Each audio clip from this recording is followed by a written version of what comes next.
From the NMSU Department of Journalism and Media Studies in collaboration with KRWG, this is the student-produced News22, where news matters. Good evening, everyone. I'm Bodie Fogden. And I'm Zaira Sanchez Aguilar. Sexual assault and abuse are continuing problems on college campuses and in society as a whole. October is Domestic Violence Awareness Month.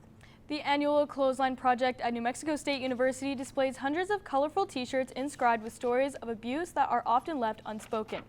Criminal Justice Professor Aram Cho organized the event. She and graduate student Gabrielle Lozano helped give survivors of violence a voice. I don't know. I think it would do a lot of good for people to come and read the experiences of others, and I think it would make people more empathetic to each other and recognize that like we're all people just like one another, and the experiences and trauma that we all go through can leave a lasting impact. This is an extremely powerful event to be at. I was reading a couple of t-shirts and I already want to cry. I mean, it's crazy.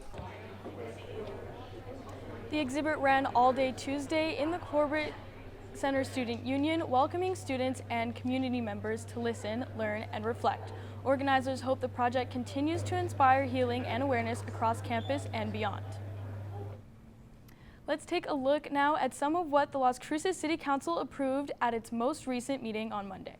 That's right, councilors allocating $100,000 to support independently owned businesses with 40 or fewer employees located in the city's El Paseo, South Solano metropolitan redevelopment area.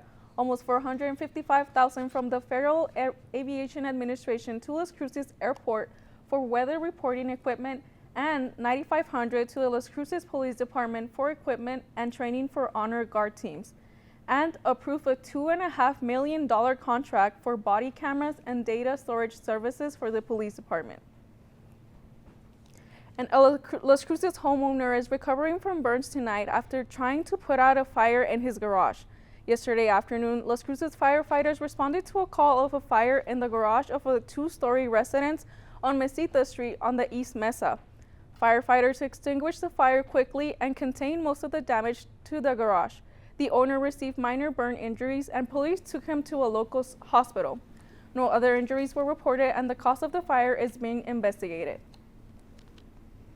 Well, it's cold in the morning and hot as the afternoon goes on. I know, I can never figure out if I can wear a sweater or not. What can you tell us, Jacqueline? Yes, let's go take a look. So as you can see, we have been seeing a little more of that fall weather. It has been a little chilly in the morning and in the evening, but it's been kind of warm in the afternoon. As you can see, we have some clouds that are rolling in, so we may experience some of that rain tonight. Let's take a look at my current conditions. So as you can see, the skies right now are cloudy. The temperature is sitting at a beautiful 77 degrees. The winds are blowing northeast at 3 miles per hour. Humidity at 12%. The dew point is at 26 and our barometer is at 30.06. Now let's see, the high today was 85 degrees. Our low was at a low 57 and our average at 78. So the record high in 2003 was 87 degrees and our record low at 29 degrees in 1996. There was no rain today, maybe some later tonight, leaving our yearly rainfall at 8.85 inches. Back to the desk. Stay tuned, Jacqueline will be back with your national forecast. Jay Schwanke's Life in Bloom is back with a new season filled with surprises. Travel to Hawaii for a 2-part episode devoted to the culture of lei and Lei Day, and visit with Ed Kenny of Family Ingredients. We'll visit the studios of public television icon Bob Ross, and I'll interpret this painting through flowers. Flower Farms, Miss Margot Returns, and a Halloween special, Life in Gloom. Live the flower life with me on public television stations nationwide. Saturday at 2 p.m. on KRWG. Have you always wanted to try yoga? Here's your chance to lengthen, strengthen, and tone your body with Happy Yoga with Sarah Starr. In each episode, Sarah guides you through a modified yoga practice using a chair for support, providing you with an easy entrance into a gentle yoga practice, all while featuring the beauty of Mother Nature. Enjoy a yoga practice that is invigorating, fun, and accessible, but most of all, effective. Welcome back. You're watching News 22 Wednesday, where news matters. Anime and cosplay fans attended the El Paso Convention Center this past weekend for one of the city's biggest conventions. Attendees are showing off their costumes, meeting with their favorite voice actors, and celebrating their favorite shows and characters. News 22, Israel Diaz reports. Anime and cosplay fans attended to El Paso Convention Center this past weekend for one of the city's biggest conventions. Attendees are showing off their costumes, meeting with their favorite voice actors, and celebrating their favorite shows and characters. From Halo Warriors to Anime Princess, even Spider-Man, fans are bringing their favorite characters to life. For Ben Greenfield, who is dressed as Warrior from the game Halo Knight, this event provides a space for fans to express themselves and connect with others. See voice actors and letting them know how much it means to them that, hey, you did this character means something to me, thank you for that. And just having that chance to see that character or that voice actor, I guess helps them break down their own walls a little bit and lets them be more expressive with themselves. For first-time attendees like Richard Taylor, the convention offers him the chance to meet with his favorite anime voice actors and enjoy the excitement of the environment. The voice actors, oh God, the voice actors, man. You got like Wiz here, you got the original voice actors for One Piece, and then you got some of the voice actors for Demon Slayer and Kaiju number 8. It's great vibes all around here, man. This event brings together art, costume, and community, a space where, as Ben put it, you can truly be yourself. Look at all the cool people around you. It's something you don't really get to see every day. So why not have fun with it? Why not just be yourself and play dress up a little bit? Being dressed like this right now really makes me feel like a pirate. From cosplay contents to exploring the vibrant displays, fans are showing just how much passion and talent exists in the anime community. This convention brings people together to celebrate creativity and connect with others. This is my first time wearing it, and I'm loving it. It's so cool to play this version of the character and bring it to life in my own way. I will say though, it is very hot, it is very sweaty. I love it, the cloak is killing me. From longtime fans like Ben and Tony to first-time cosplayers like Richard, the El Paso Anime Convention shows that anime is more than entertainment. It's a community built of creativity, passion, and connection. Israel Diaz, News 22. And as always, it's still pretty hot here, but Jacqueline, what can you tell me about the rest of the country? Yes, so it's not looking too good in the Caribbean Sea. As we can see, Tropical Storm Melissa is forming, and it's not quite yet a hurricane, only at 50 miles per hour, and it is moving west-northwest at 2 miles per hour. So right now, this storm is located to 320 miles south-southwest of Port-au-Prince, Haiti. So taking a look at my next map, we can see that this storm is expected to turn into a hurricane early next week. So we can see on Saturday they are reaching 80 miles per hour wind gusts, making that a hurricane. And going into Monday, they're reaching 130 miles per hour wind gusts. So with this wind, we'll make it a Category 4 hurricane. Taking a look at my next map. So it seems like fall is finally here, except we are seeing a little bit of the heat in the south. As we can see in Houston, we're looking at 82 degrees.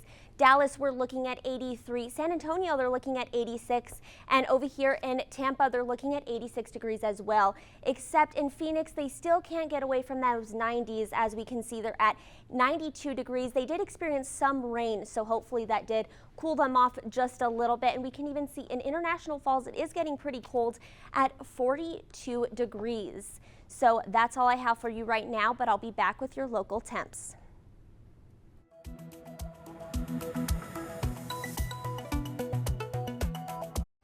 The news comes at you so fast that sometimes you miss stories that impact you. Enter KRWG's Friday News Wrap. Explore exclusive content, in-depth news, deeper dives into stories, and so much more.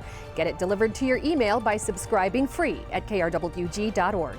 KRWG Public Media, powered by you. Telecast of nature on KRWG-TV is provided with local support. Wild Birds Unlimited, 2001 East Lowman in Arroyo Plaza, featuring custom seed blends, bird feeders, bird baths, nature gifts, and a variety of items to create your own backyard sanctuary. Information can be found at wbu.com/Las Cruces. Grow Wild Cafe and Event Center at Sierra Vista Growers is now open, featuring facilities available for special events, parties, and weddings. Grow Wild Cafe and Event Center is located on Highway 28 in La Union, New Mexico. Information at growwildnm.com. And Tristan Thomas is next with sports. Thanks, Queens. Coming up in sports, we've got a home game. Keep those eyes glued to your tube because News22 Sports is next. This is KRWG-TV News 22 Sports. For the win! He got it! Welcome back. I'm Tristan Tamez, and it's time to talk sports. Let's start this off with a bang. Tonight, the Aggies play the Bears. Ooh, wait a second. That's just the Bears. Not to be confused with the NFL team, Missouri State will be a challenging opponent in this Week 9 game.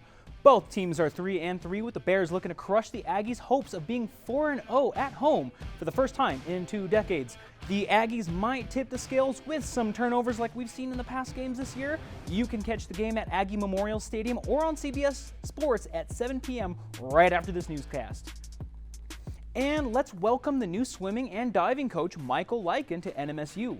Formerly an assistant coach for the University of Akron, Lycan brings the experience of helping guide Akron's team to 2 MAC championships and seeing gold in 18 different events. This isn't Lycan's first time in New Mexico, as he was head coach for the Lobo swimming team for a year. Head coach Rick Pratt and the Aggies women's swimming and diving team warmly welcome a solid addition to the team. And that's all we've got for sports tonight. Back to the desk. Thanks, Tristan. Now let's take a look at our top stories. NMSU hosted the annual Clothesline Project to bring awareness to domestic violence on and off campus. And anime and cosplay fans gathered this weekend at El Paso for one of the city's biggest conventions. Yes, guys, so now let's take a look at our 5-day forecast. So as you can see, all week we're looking at pretty sunny skies, and we're looking at low 80s and high 70s, and for our lows, we're looking at around high 40s for those lows. Back to the desk. Thanks, Jacqueline, and that's all for News22 Wednesday. Thank you, everyone, for joining us tonight. Tune in tomorrow night for more news, but don't go too far because next, Gabriela Muela is next with Noticias 22 en Español. I'm Bodie Fogden. And I'm Zaira Sanchez Aguilar, and from the whole News22 team, Bodie, Jacqueline, Tristan, and myself, have a good night.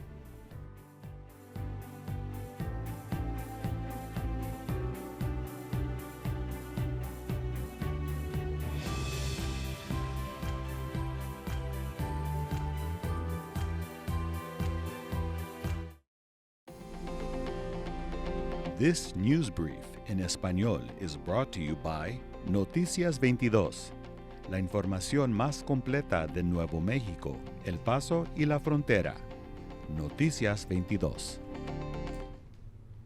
Buenas tardes, les saluda Gabriela Muela con las breves de hoy.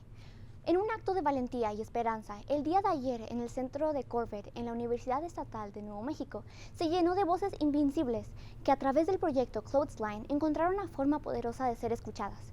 Cada color representa un tipo específico de violencia, sexual, física o emocional, convirtiendo el espacio en una exposición simbólica y conmovedora. A través de esta iniciativa, los participantes comparten sus historias de manera anónima, creando una comunidad basada en el apoyo y la empatía. Saber que todos tienen poder, estar consciente de eso es algo muy importante, y pues saber que hay mucha gente que te apoya, mucha gente que te puede ayudar también es muy importante. Este evento celebra su 4º año consecutivo, invitando a los sobrevivientes de violencia y abuso a expresar su dolor y resiliencia mediante camisetas de colores, cada uno contando historias que no deben de quedar en silencio. El proyecto Clotheslines es coordinado por el Departamento de Justicia Criminal y la profesora Aram Cho. Un fuego estructural dañó una casa en la cuadra Mesita ayer por la tarde. El Departamento de Bomberos de las Cruces respondió a la unidad a un incendio ayer en la cochera en la residencia de la calle Mesita. Los bomberos encontraron la cochera en llamas y fueron capaces de contener el fuego, rápidamente reduciendo los daños. El dueño de la casa intentó contener el fuego antes que los bomberos llegaran y obtuvo quemaduras mínimas y fue transportado a un hospital local. No tuvieron lesiones reportadas. Los daños estimados están en revisión y la causa del fuego está en investigación. Muchas gracias por esto. Esto fue todo por las noticias de hoy. Y estén atentos para las noticias de mañana. Recuerden seguirnos en nuestras redes sociales, en Instagram, Facebook y YouTube. Muchas gracias por hoy.